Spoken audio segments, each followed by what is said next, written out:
Bonjour, bien-aimés frères et sœurs en Christ, que le Seigneur Dieu vous bénisse.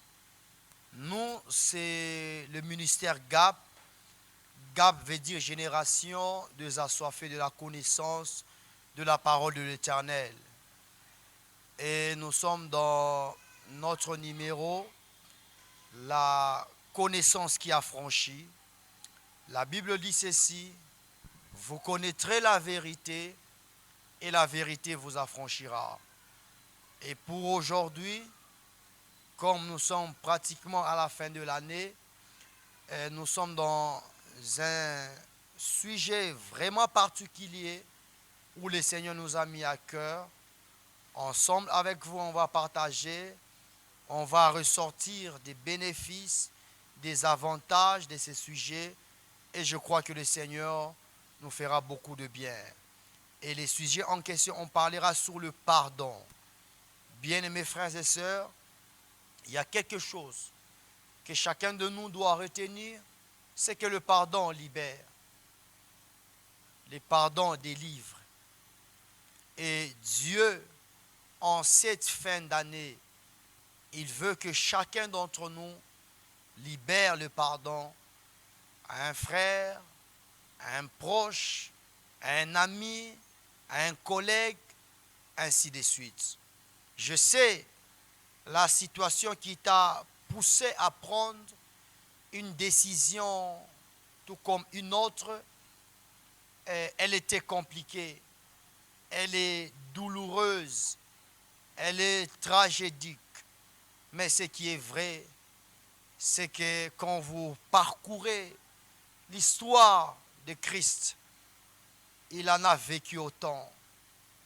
Plus que même la situation dont vous avez vécu, plus que même les problèmes que vous avez vécus, plus que la honte que vous avez vécue, plus que l'opprobre que vous avez vécu.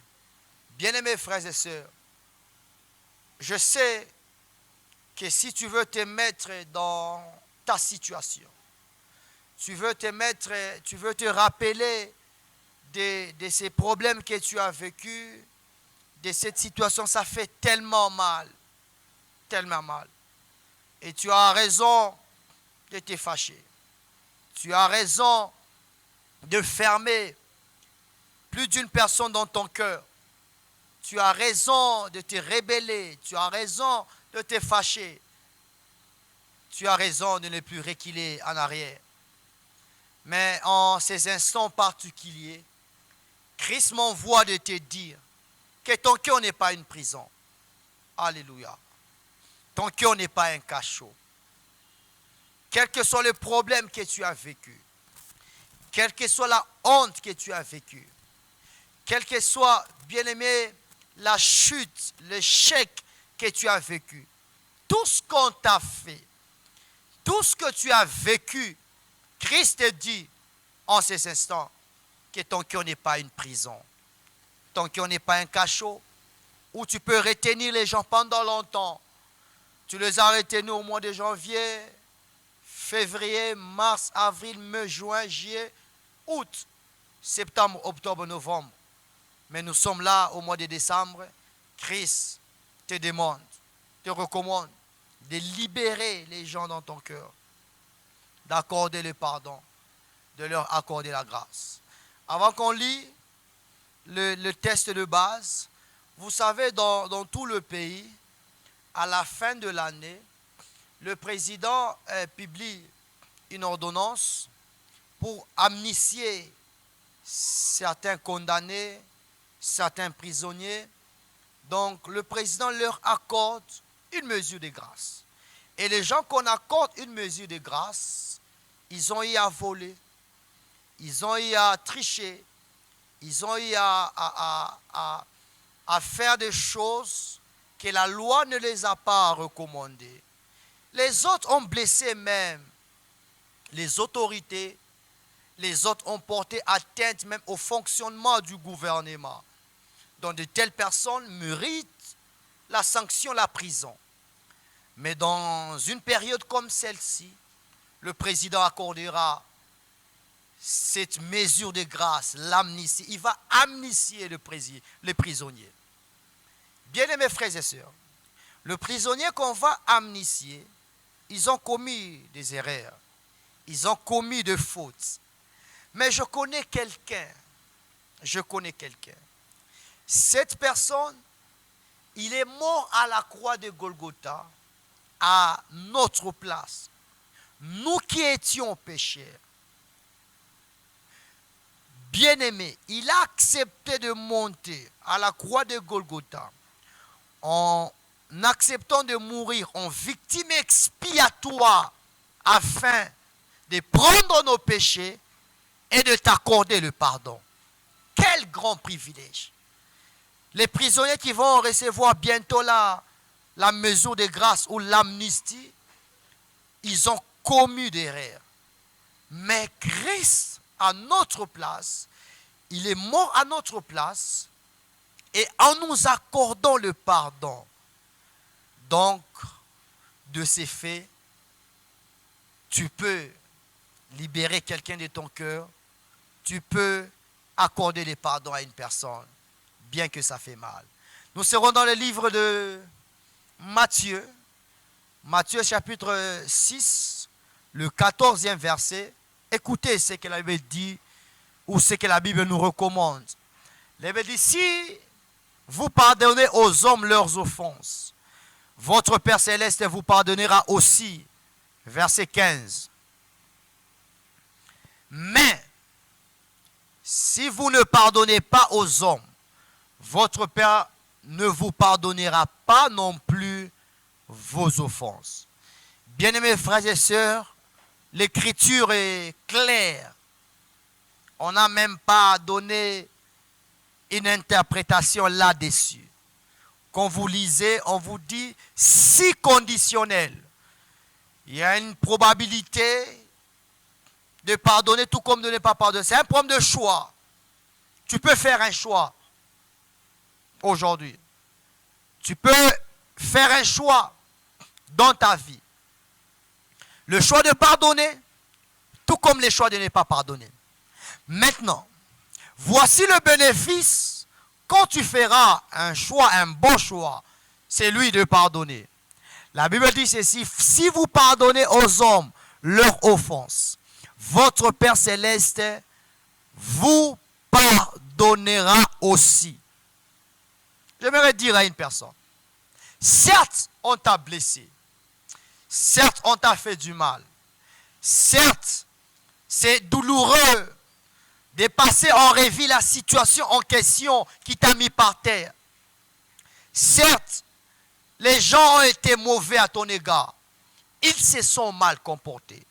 Ils se sont rébellés.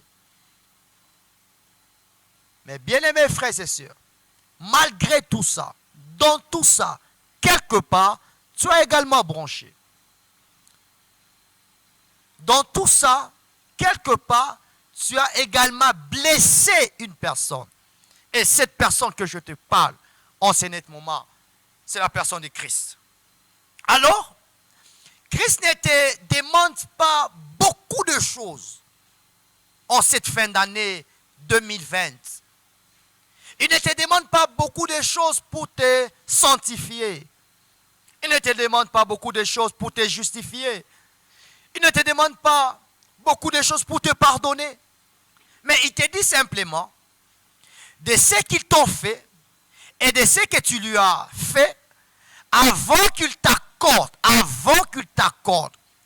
son pardon, toi d'abord, commence à pardonner.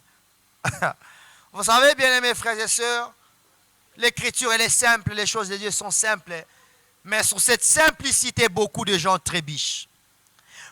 En cette fin d'année, beaucoup chercheront à recevoir le pardon de Christ. Mais peu chercheront à pardonner ceux qui les ont fait du mal. Alors, Dieu te recommande, avant de chercher son pardon, avant qu'il t'accorde son pardon, toi d'abord, accorde le pardon à ceux qui t'ont offensé. C'est alors que tu verras la grâce du Seigneur. C'est alors que tu recevras la grâce du Seigneur. C'est tellement clair. Et la Bible ajoute au verset 15, en disant ceci, comme je dis, c'est un choix. Si tu fais ce choix de pardonner, gloire soit rendue à Christ, tu seras pardonné. Mais si tu ne fais pas le choix de pardonner, voici la conséquence.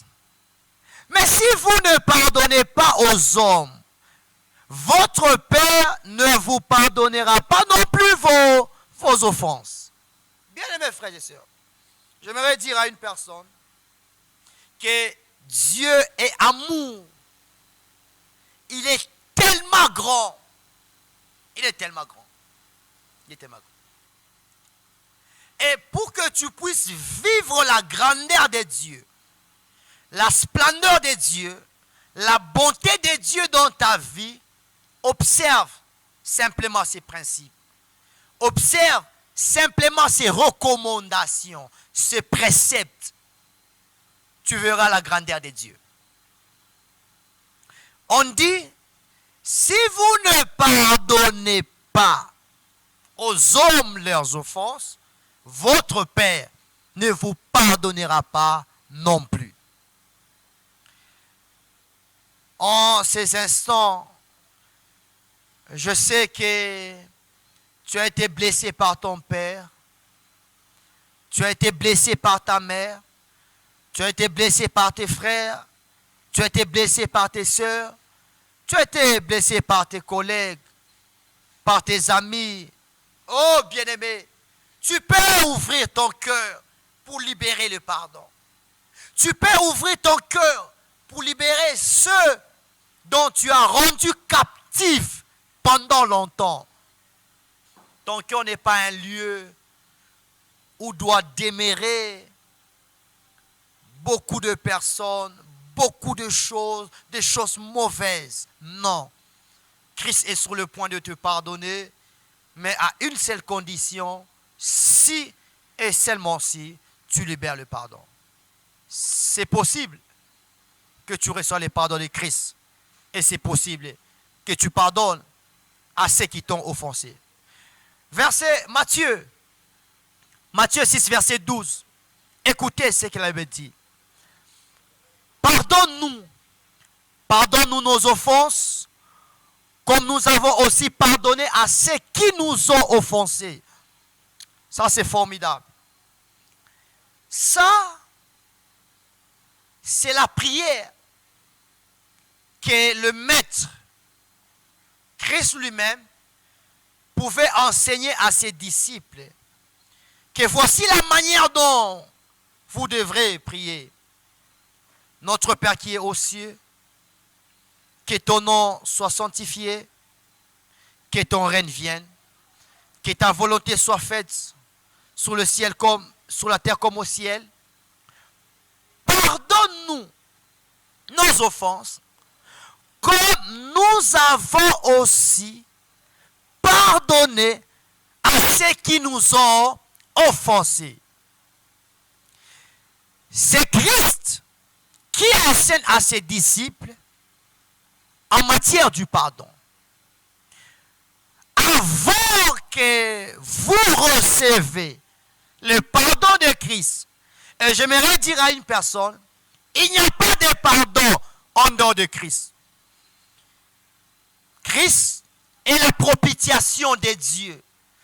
Dieu l'a destiné à être une victime expiatoire, c'est-à-dire par l'effusion de son sang. Il a atténué la colère de Dieu sur l'humanité et il a ôté le péché de l'homme. Donc par Christ, on peut recevoir le pardon et par Christ, on peut pardonner. Et il enseigne la manière dont on peut prier. Et il spécifie un aspect si important, c'est que quand vous allez prier, mes disciples, mes amis, dites au Père de vous pardonner comme vous aussi, vous avez pardonné à ceux qui vous ont offensés. C'est-à-dire, ne pas demander le pardon à Dieu que celui qui a déjà libéré le pardon. Ne peut recevoir le pardon de Dieu que celui qui a déjà libéré le pardon. J'aimerais enfoncer les clous là-dessus. Tu ne peux pas recevoir le pardon de Dieu au moment où tu n'as pas encore libéré ton pardon à ceux qui t'ont offensé. Il y a une conditionnalité. Avant d'être pardonné, avant d'être pardonné de tes offenses, de tes erreurs, de tes transgressions, de tes bêtises, Dieu a donné une condition de pardonner d'abord à celui qui t'a volé, à celui qui t'a insulté. Ça c'est meilleur. Bien-aimé, écoutez-moi. J'ai offensé Dieu. Alléluia. J'ai offensé Dieu. Et peut-être mon offense consiste à ce que j'ai peut-être connu l'adultère, l'impudicité. Peut-être je prends les deux exemples, l'adultère ou l'impudicité. L'adultère concerne les hommes qui sont mariés et l'impudicité pour les non mariés. Alors, maintenant, on m'a volé peut-être mon téléphone, mon laptop. Alors, face, ce qui est plus grand, c'est l'impudicité que j'ai commis. C'est l'adultère que j'ai commis. Alors, mon laptop n'est pas assez important, n'est pas assez cher. Maintenant, écoutez ce que Dieu dit. Avant de te pardonner le péché le plus grand que tu as commis, Dieu te recommande d'abord de pardonner d'abord à celui qui t'a volé ton laptop, ton téléphone. Ça, c'est meilleur. Parce que le péché que tu as commis peut t'amener à la mort. La Bible dit tous ont péché et sont privés de la mort. Et le salaire du péché, c'est la mort.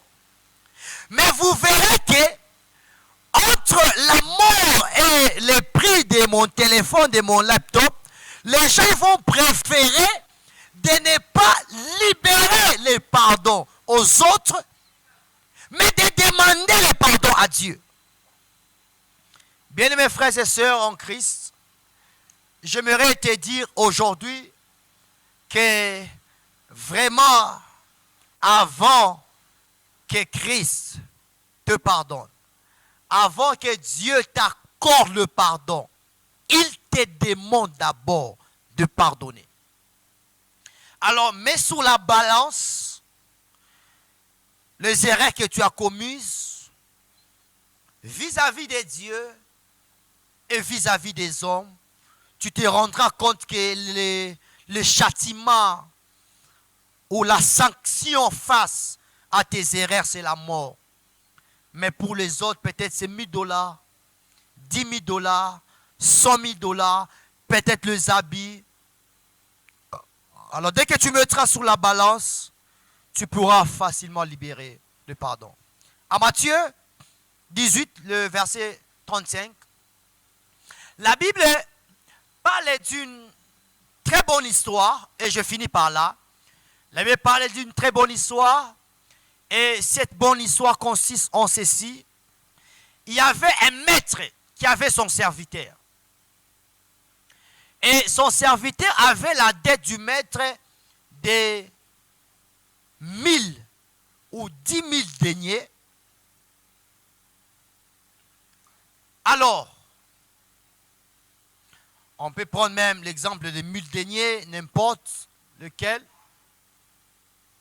Lui qui a la dette de son maître de 1000 deniers, et son maître vient.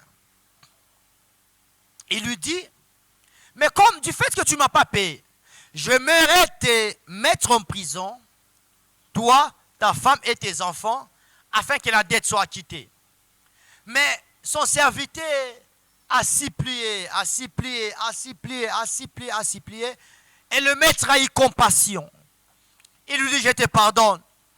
Tu peux rentrer en paix. Je libère mon pardon. En sortant du maître, de chez le maître, il se croise avec son frère qui avait sa dette de 100 deniers. De l'autre côté, 10 000 deniers. De ce côté, 100 deniers. Mais écoutez, il arrête son ami. Il lui met par terre. Il lui dit, je ne te libérerai pas si tu ne m'as payé ma dette. Et il a fait tout pour emprisonner son ami. Jusqu'à ce que son ami a payé la totalité de la dette et il a été acquitté, libéré. Maintenant, les gens ont vu. Ils sont partis voir le maître. Ils ont dit, maître, voici ce que ton serviteur a posé comme acte. Tout de suite là, tu l'as accordé une mesure de grâce face à ta dette. Mais en sortant de chez toi, il a trouvé son frère. Son frère avait sa dette et il l'a mis en prison et il a exigé la totalité de l'argent. Bien-aimés frères et sœurs, le maître était indigné. Il a appelé le serviteur, il lui a fait arrêter avec une exigence de payer la totalité de la dette pour être acquitté ou libéré. Et Dieu maintenant Jésus dit dans la parabole, c'est ainsi que mon Père fera à ceux qui ne voudront pas accorder le pardon aux gens qui leur offenseront. Bref, en conclusion, Dieu veut t'accorder le pardon en cette fin d'année 2020. Mais il te demande une chose, d'accorder toi également le pardon à ceux qui t'ont offensé, à ceux qui t'ont blessé. Tu as été blessé dans ton amour. Tu as été blessé dans ton parcours. Tu as été blessé dans ta croissance. Tu as été blessé dans tes progrès. Tu as été blessé dans ton mariage. Tu as été blessé dans tes relations. Tu as été blessé dans tes contacts. Tu as été blessé dans ta famille. Tu as été blessé dans ta propre réjouissance. Christ te demande d'accorder le pardon à ceux qui t'ont offensé. Alors, bien mes frères et sœurs, j'aimerais prier avec celui qui m'a suivi en ce net moment. Et tu sens que tu peux accorder les pardons, mais tu n'as pas la force. J'aimerais prier pour toi. Je sais que le Saint-Esprit va te donner la force. Le Saint-Esprit va te donner cette capacité. Le Saint-Esprit va te donner ses compétences et tu vas libérer ton pardon facilement. Alors on va prier au nom précieux de Christ. Père, je te dis merci pour ce message. En cette fin d'année que tu libères pour tes enfants, où on a enfermé beaucoup de gens, où on a enfermé beaucoup de choses, beaucoup de situations. Et ces choses nous empêchent à voir ta gloire. Ces choses nous empêchent à aller de l'avant. Ces choses nous empêchent à faire une percée. C'est pourquoi ton peuple a entendu cette bonne parole. Et ton peuple est prêt à libérer le pardon aux gens qui nous ont offensés. Mais nous sommes incapables. C'est pourquoi nous faisons appel au Saint-Esprit, à la force du Saint-Esprit, à la capacité du Saint-Esprit. Que le Saint-Esprit nous remplisse, que la plénitude du Saint-Esprit nous remplisse, afin que nous soyons à mesure de pardonner ceux qui nous ont offensés. C'est là au nom de Jésus. C'est là au nom de Jésus. C'est là au nom de Jésus. Accorde-nous la force. Accorde-nous le courage d'aller vers ces gens, d'aller vers ces personnes. Dieu de grâce, leur demander pardon, leur accorder le pardon. Oui, Dieu de grâce, c'est là au nom de Jésus. C'est là au nom de Jésus. Fais-les pour ta gloire. Cher Saint-Esprit, fais-les pour ta gloire. Alléluia. Alléluia, alléluia. J'aimerais accorder le pardon à l'humanité. J'aimerais accorder le pardon à ma famille. J'aimerais accorder le pardon à ceux qui m'ont fait du mal. J'aimerais les accorder le pardon afin que tu m'accordes également ton pardon. Au nom précieux de Christ ressuscité, scandale pour les Juifs, folie pour les païens, puissance et gloire à l'Éternel que nous avons prié et nous disons Amen. Merci, bien-aimés frères et sœurs en Christ. Crois dans cette parole et le Seigneur va te faire beaucoup de bien. Crois vraiment dans cette parole. Vraiment, Dieu va te faire beaucoup de bien. Dieu va te consoler. Dieu va te justifier. Alors, nous sommes pratiquement à la fin de notre message. Vous voulez nous consulter ou savoir plus sur nous. Nous, c'est le ministère GAP. N'hésitez pas à consulter notre page Facebook. Écrivez GAP Ministère. Twitter GAP Ministère. Instagram GAP Ministère. Twitter GAP Ministère. Alors, vous voulez consulter notre page web. Cliquez www.gap.com. Vous voulez nous faire un mail. Faites-le au gapministère@gap.com. Vous voulez nous contacter. Faites-le au 097 45 x 50 et au 085 172 39 58. Alors nous disons merci à l'équipe qui nous a accompagnés en ces moments précieux. Je vois de l'autre côté Papa Abraham Masonga et le frère Exaucé et le technicien de la maison, le bien-aimé Mandela. Que Dieu vous bénisse. Alors, moi c'est votre humble serviteur, Dr Trésor Masonga, le responsable et visionnaire du ministère GAP. Au revoir, en vous fixant rendez-vous au prochain numéro.